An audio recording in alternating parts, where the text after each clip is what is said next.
நலம் காக்கும் ஸ்டாலின், உங்கள் குடும்பத்தின் நலன் அரசின் பொறுப்பு.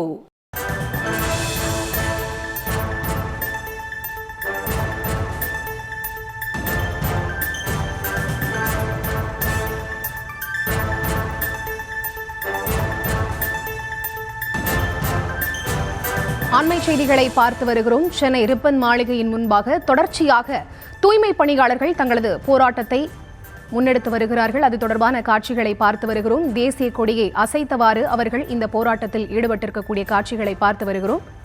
விவரங்களோடு இணைகிறார் எமது செய்தியாளர் சுப்புராமன். அவரிடம் பேசலாம். வணக்கம் சுப்புராமன், விவரங்கள். வணக்கம். சென்னை மாநகராட்சிக்கு வெளியே 5-6 மண்டலங்களைச் சேர்ந்த தூய்மை பணியாளர்கள் தற்பொழுது போராட்டத்தில் ஈடுபட்டு வருகிறார்கள்.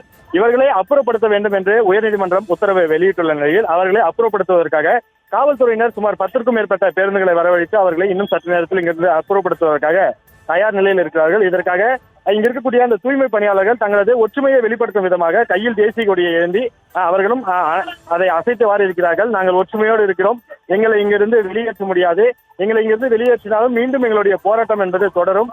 எங்களுக்கு வேண்டியது எல்லாம் எங்களுடைய அந்த 5-6 இந்த 2 மண்டலங்களையும் தனியாருக்கு கொடுக்காமல் அரசை எடுத்து நடத்த வேண்டும் என்ற அந்த ஒரு கோரிக்கையும், அதே போல பணி நிரந்தரம் செய்ய வேண்டும் என்ற இந்த 2 கோரிக்கைகளை முன்னிறுத்தி அவர்கள் இந்த போராட்டத்தில் ஈடுபட்டிருக்கிறார்கள். இருந்தாலும் கூட உள்ளே அமைச்சர்கள் அதே போல மேயர் அனைவரும் பேச்சுவார்த்தையில் ஈடுபட்டிருந்தாலும் கூட தற்பொழுது போலீசார் இவர்களை அப்புறப்படுத்தும் பணியில் ஈடுபட தொடங்கி இருக்கிறார்கள். அதாவது சுமார் 10க்கும் மேற்பட்ட பேருந்துகள் வரவழைக்கப்பட்டிருக்கிறது. பெண் காவலர்கள் அதே போல ஆண் காவலர்கள் என ஏராளமானோர் இங்கு வரவழைக்கப்பட்டு தயார் நிலையில் இருக்கிறார்கள். அதே போல காவல் ஆணையர் அலுவலகத்திலிருந்து சென்னை சென்ட்ரல் ரயில் நிலையம் செல்லக்கூடிய இந்த ஒரு சாலை, அதாவது ஒரு வழி பாதை என்பது மூடப்பட்டிருக்கிறது. மூடப்பட்டு இன்னும் சற்று நேரத்தில் அவர்கள் இங்கிருந்து அப்புறப்படுத்தப்பட போலீசார் தயார் நிலையில் ஆகிக் கொண்டிருக்கக்கூடிய நிலையில் தற்பொழுது அந்த தூய்மை பணியாளர்கள் அனைவரும் கையில் தேசிய கொடியை ஏந்தியவாறு தங்களது ஒற்றுமையை வெளிப்படுத்தி வருகிறார்கள்.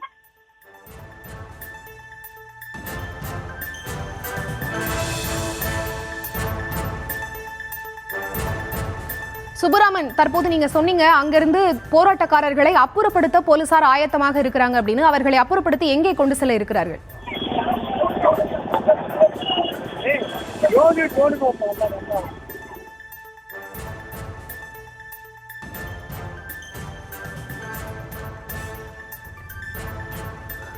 சென்னை ரிப்பன் மாளிகையின் முன்பாக 13வது நாளாக தூய்மை பணியாளர்கள் போராட்டத்தில் ஈடுபட்டு வருகிறார்கள். பணி நிரந்தரம் உள்ளிட்ட கோரிக்கைகளை முன்வைத்து அவர்கள் இந்த போராட்டத்தில் ஈடுபட்டு வரக்கூடிய சூழலில் ரிப்பன் மாளிகையின் முன்பாக போக்குவரத்திற்கும் பொதுமக்களுக்கும் இடையூறு விளைவிக்கும் விதமாக அவர்கள் அங்கே போராட்டம் நடத்தக்கூடாது, அனுமதிக்கப்பட்ட இடத்தில் அவர்கள் போராட்டம் நடத்திக் கொள்ளலாம், அவர்களை உடனடியாக ரிப்பன் மாளிகை முன்பிருந்து அப்புறப்படுத்துமாறு காவல்துறைக்கு உயர்நீதிமன்றம் உத்தரவிட்டிருக்கக்கூடிய சூழலில் தொடர்ந்து ரிப்பன் மாளிகையின் முன்பாக தேசிய கொடியை அசைத்தவாறு தூய்மை பணியாளர்கள் போராட்டத்தில் ஈடுபட்டு வருகிறார்கள். இது தொடர்பான முழுமையான விவரங்களை வழங்கியமைக்கு நன்றி சுப்புராமன்.